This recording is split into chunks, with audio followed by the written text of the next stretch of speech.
নমস্কার বন্ধুরা, একটা রেসিপি নিয়ে এসেছি তোমাদের সাথে শেয়ার করার জন্য। অনেক দিন কোনো রেসিপি শেয়ার করা হয় না। একটা পমফ্রেট মাছের সুন্দর রেসিপি নিয়ে এসেছি। দেখো, এখানে আমি গোটা পমফ্রেট মাছ এখানে নুন হলুদ দিয়ে ভালো করে মেখে নেব। আর সম্পূর্ণ ভিডিওটি কিন্তু তোমাদের দেখার জন্য অনুরোধ করছি, সম্পূর্ণ ভিডিওটি একটু দেখবে তোমরা। এখানে আমি মশলা কি কি ব্যবহার করছি দেখো, চাল মগজ আছে, সাদা সর্ষে, লাল সর্ষে, আর হচ্ছে কাঁচা লঙ্কা। এটা আমি মিক্সি করে নেব। তার আগে আমি মাছে নুন হলুদটা ভালো করে মেখে রেখে দেবো, কারণ নুনটা একটু বসতে হবে মাছের মধ্যে, নাহলে কিন্তু খাওয়ার সময় টেস্টি লাগে না। ওই জন্য আমি অন্তত 10-15 মিনিট মাছে কিন্তু নুন হলুদটা মেখে রেখে দিই। সব মাছে আমি সবসময় রান্না করতে গেলে আগে থেকে নুন হলুদটা মেখে রেখে দিই।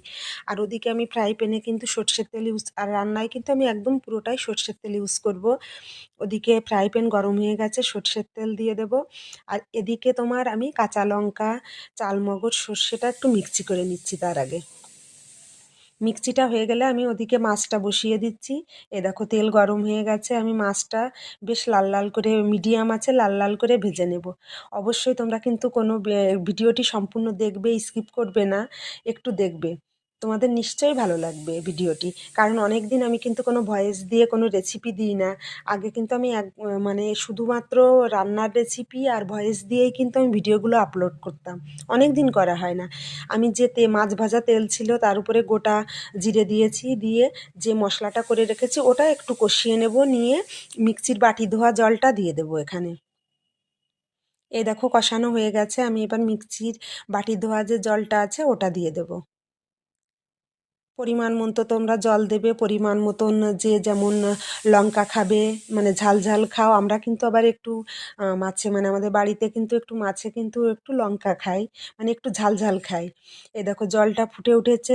জলটা বেশ একটু, মানে অর্ধেকটা কমে গেলে আমি কিন্তু মাছ দিই সবসময়। জল ভালোভাবে ফুটে ওঠার অর্ধেকটা কমে গেলে সবসময় আমি মাছ ব্যবহার করি। কারণ কি বলো তো, তোমার টেস্টি হয়, ভীষণ টেস্টি হয় এই মাছটা। যখন তুমি অর্ধেকটা জল শুকোলে দেবে না, খুব টেস্টি হয়। আর আমি এটা এখন ঢাকা দিয়ে রাখবো। এখানে তোমার আমি গোটা কাঁচা লঙ্কা ব্যবহার করব।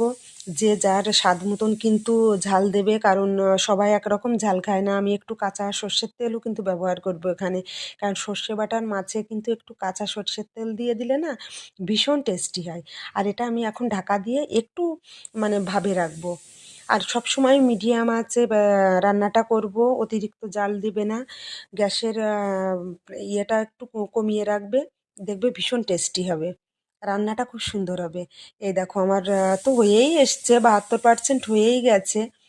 আর এখানে তোমার আর কিছুটা একটু যা শুকিয়ে আসলে আমি নামিয়ে নেব। দেখো, হয়ে এসছে প্রায়।